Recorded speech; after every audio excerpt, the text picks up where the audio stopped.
श्री संतोष पांडे।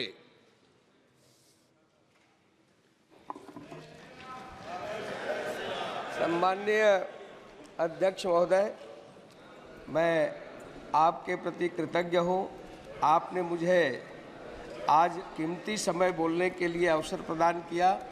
मैं सबसे पहले अपने छत्तीसगढ़ के और उन राजनांदगांव क्षेत्र के समस्त जनता का, मतदाता का भी आभार प्रदर्शन करता हूँ और आप सबके वरिष्ठों के प्रति मैं कृतज्ञ हूँ। आप सबको हृदय से शुभकामना। महोदय, अभी कल से जब से शुरू हुआ, रात को 12 बजे तक जो चला, जिस प्रकार से अभी अखिलेश जी बोल रहे थे और कल जब शुरुआत हुई तो नेता प्रतिपक्ष राहुल गांधी जी ने जिस प्रकार की बातें की, आज जब अखिलेश जी ने एक शेरो शायरी से और गज़ल की पंक्तियों से शुरुआत की, तो मैं भी ये बता दूं कि अखिलेश जी, जरा सा कुदरत ने क्या नवाजा, जरा सा कुदरत ने क्या नवाजा, आके बैठे हो फलसफे में, तुम्हारा लहजा बता रहा है तुम्हारी दौलत नई नई है। और जितने भी यहाँ बहुत लोग बैठे हैं, ये सब उसी प्रकार की बात कर रहे हैं। आदरणीय अध्यक्ष महोदय, मैं बताना चाहूँगा, माननीय नेता प्रतिपक्ष कल राहुल गांधी जी बार बार भगवान शंकर का फोटो दिखा रहे थे।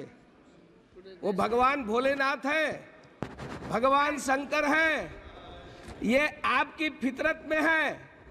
आपने छत्तीसगढ़ में, मैं नाम नहीं लूंगा, आपके पूर्व मुख्यमंत्री का जो निपटा दिए छत्तीसगढ़ को, और वो आकर के लोकसभा में भी निपट गए। वो महादेव जी के नाम से सट्टा चला रहे थे, जिसे छत्तीसगढ़ की जनता ने निपटा दिया। आपको ध्यान होगा, 6000 करोड़ से ऊपर का सट्टा, जिसका संचालन आपके पूर्व मुख्यमंत्री ने किया।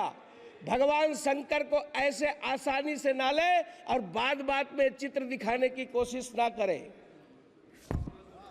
राहुल गांधी जी, आपने जो शुरुआत की है, आपने जो जिस प्रकार से हिंदुत्व को लेकर के, हिंदू को लेकर के और भारतीय जनता पार्टी के लोगों को जो आपने जो हिंसक कहा है, मैं आपसे कुछ प्रश्न पूछना चाहता हूं और मैं माननीय अध्यक्ष महोदय जी के सामने इस सदन में रखना चाहता हूं। क्या हिंदू हिंसक हो रहा है? भाजपा हिंसा की बात करती है।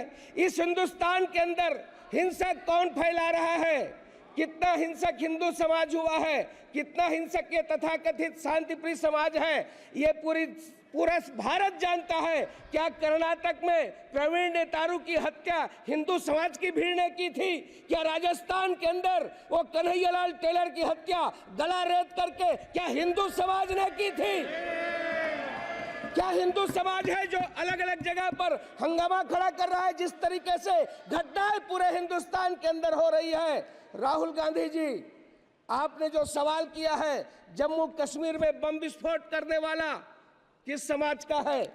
जम्मू कश्मीर में हमला करने वाले वो किस समाज से आते हैं? समाज के अंदर चिल्ला चिल्ला करके ये फिलिस्तीन की जिंदाबाद के नारा लगाने वाले ये किस समाज के हैं? संसद के अंदर आपने शुरुआत की है, संसद के अंदर चिल्ला चिल्ला करके आपने जिस प्रकार की बातें की है, यहाँ की परंपराओं को तोड़ने की कोशिश की गई है, मर्यादा को तार तार करने की कोशिश की गई है, किंतु हमारी यह उच्च परंपरा रही है, इसमें आप सफल नहीं हो पाएंगे। राहुल गांधी जी, ये संसदीय पाठ क्या पढ़ाए?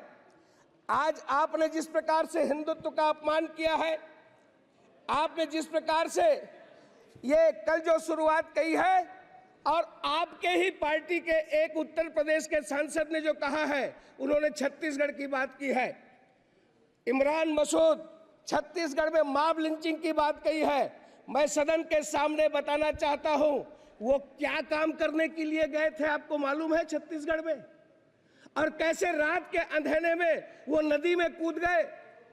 आप ये फालतू बात न करें। छत्तीसगढ़ के साजा के अंदर जिस प्रकार की मॉब लिंचिंग पूर्व मुख्यमंत्री के समय हुई है, आप उसकी बात को बताएं।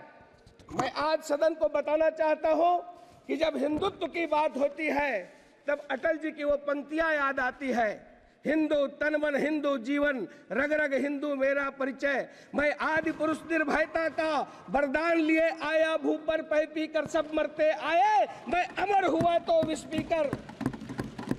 मुझको मानव में भेद नहीं, मेरा अंतर स्थल है विशाल, जग के ठुकराए लोगों को लो मेरे घर का खुला द्वार। अपना सब कुछ हूँ लुटा चुका, फिर भी अक्षय है धनागार, मेरा हीरा पाकर ज्योतित परकियों का वह राज मुकुट। यदि इन चरणों पर झुक जाए कल वह किरीट तो क्या विस्मय। हिंदू तन मन हिंदू जीवन, रग रग हिंदू मेरा परिचय। यानी ये हिंदू हिंदुस्तान का परिचय है। होकर स्वतंत्र कब चाहा है, होकर स्वतंत्र कब चाहा है, मैंने कर लूं जग को गुलाम। मैंने तो सदा सिखाया है करना निज के मन को गुलाम। गोपाल राम के नामों पर मैंने कब अत्याचार किया, कब दुनिया को हिंदू करने घर घर नरसंहार किया। भूभाग नहीं सत सत मानव की हृदय जीतने का निश्चय। हिंदू तन मन हिंदू जीवन, रग रग हिंदू मेरा परिचय। ये हिंदुत्व है। और आपने हिंदू को, हिंदू समाज को, हिंदुस्तान को आपने बदनाम करने की कोशिश किया है। आदरणीय अध्यक्ष महोदय, पिछले 10 साल में माननीय नरेंद्र मोदी जी, माननीय प्रधानमंत्री जी ने वो काम किए हैं। ये यदि मैं ये कहूं कि मोदी जी है तभी वो मुमकिन है, और वो काम की शुरुआत नहीं बल्कि डिलीवरी हुई है, जिन्हें पूरा करना ही असंभव लगता था। मोदी जी हैं तभी वो गुंजाइश भी अभी भी बनी है। कश्मीर में मोदी जी ने असंभव को संभव कर दिया। ये वो काम है, चीन को भी पीछे छोड़ दिया, दुनिया का 8वां अजूबा कहा जा रहा है। ऐसा काम बड़े पड़ोसी देश भी कहीं मुकाबले में नहीं है। जम्मू कश्मीर में एक ऐसा प्रोजेक्ट बनकर तैयार हो चुका है जिसकी धमक पूरी दुनिया में सुनाई दे रही है। अध्यक्ष महोदय, कश्मीर का वो चिनाब रेलवे ब्रिज, दुनिया का सबसे ऊंचा रेल ब्रिज न बनकर तैयार है बल्कि ट्रेनें दौड़ा कर देखी जा चुकी है, ट्रायल हो चुका है। पहले से नारे लगाते रहे हैं। हम कहते थे कश्मीर से कन्याकुमारी है, किंतु सार्थक करने का काम माननीय नरेंद्र मोदी जी ने किया। दुनिया का सबसे ऊंचा चिनाब रेलवे ब्रिज, USBRL यानी उधमपुर श्रीनगर बारामूला रेल लाइन, ये प्रोजेक्ट जिसके निर्माण पर पूरी दुनिया की निगाह थी, माननीय मोदी जी ने पूरा किया। भारत ने कर दिखाया है, पूरी दुनिया भारत की लोहा मान रही है। अध्यक्ष महोदय, नदी की सतह से इस पुल की ऊंचाई 359 मीटर है।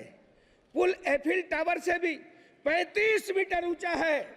जहां लोग फोटो खिंचाने जाते हैं और बड़ा नाम लेते हैं, उससे भी 35 मीटर ऊंचा है। हमारे देश के कुतुब मीनार से ये 5 गुना है। माननीय अध्यक्ष महोदय, मोदी जी ने हर मुश्किल को संभव किया है। ठीक वैसे ही जैसे कोरोना काल में, महामारी में, अंतर्राष्ट्रीय बीमारी पर पूरी दुनिया, जी मैं बस 2 मिनट में खत्म करता हूँ, त्राही त्राही मची थी। विदेश के लोग कहते थे कि भारत में इतनी बड़ी आबादी है, क्या होगा। किंतु इस कोरोना के तूफान से भी राष्ट्र की कश्ती को सुरक्षित बाहर निकालने का काम यदि किसी ने किया तो वह है इस देश के प्रधानमंत्री नरेंद्र मोदी जी। कोविशील्ड, कोवैक्सीन का निर्माण ही नहीं कराया, संसाधन मुहैया कराए, लैब के वैज्ञानिकों को प्रोत्साहित देते रहे। देश में 300 करोड़ से अधिक डोज लोगों को वैक्सीन मुहैया कराया। इतना ही नहीं, दुनिया के देशों को भी सब प्रकार की उन्होंने सुविधाएं दी। इस पीरियड में आत्मनिर्भर भारत के मंत्र को नहीं छोड़ा। अध्यक्ष महोदय, उस तरफ बैठने वाले नहीं चाहते, ये चाहते ही नहीं थे कि ये वैक्सीन भारत में निर्मित हो। अरे ये तो फाइजर की वकालत कर रहे थे, विदेशी कंपनियों की वकालत कर रहे थे। सेंट्रल विस्टा का भी ये निर्माण नहीं चाहते थे, ये GST का कलेक्शन नहीं चाहते थे। ये डर्टी पॉलिटिक्स इनके रक्त में है। माननीय प्रधानमंत्री जी हार नहीं मानने वालों में से है। उन्होंने गतिरोधों को दूर किया, नए ऑक्सीजन प्लांट, मुफ्त में टीकाकरण, ऑक्सीजन रेल ने ताकत दी, नए वेंटिलेटर का निर्माण, नए हॉस्पिटल का निर्माण, देश में कोविड टेस्टिंग सेंटर एक हुआ करता था, हजारों कोविड सेंटर स्थापित किए, पीपीई किट नहीं बनता था, आज हम लार्जेस्ट प्रोड्यूसर हुए, ऑक्सीजन एक्सप्रेस चलाए, कॉरिडोर बनाया गया, एयरपोर्ट ने टैंकर लिफ्ट किए, क्रायोजेनिक से लाने की बात की गई और इसमें पीएम केयर फंड की बहुत महत्वपूर्ण भूमिका रही। माननीय अध्यक्ष महोदय, 80 करोड़ लोगों को मुफ्त अनाज देने का काम किया, कहाँ तो तय था। मैं ये कहूंगा कि आज जिस प्रकार से गरीबों की केवल चर्चा करते रहे, किंतु यदि गरीबों की, मजदूरों की और अंत्योदय की यदि कोई सरकार हुई तो माननीय प्रधानमंत्री नरेंद्र मोदी जी की सरकार हुई, जिस पर आज देश पूरा गर्व कर रहा है। आपने मुझे अवसर दिया, इतना ही कहते हुए, चाहे रक्षा के क्षेत्र में हो, चाहे शिक्षा के क्षेत्र में हो, चाहे पेयजल के क्षेत्र में हो, राष्ट्र की सर्वांगीण उन्नति के लिए यदि कोई काम किया तो माननीय मोदी जी ने किया है। मैं राष्ट्रपति जी के उस भाषण पर धन्यवाद रखते हुए अपनी बात समाप्त करता हूं। आपने मुझे अवसर दिया, आपका मैं बहुत बहुत आभारी हूं।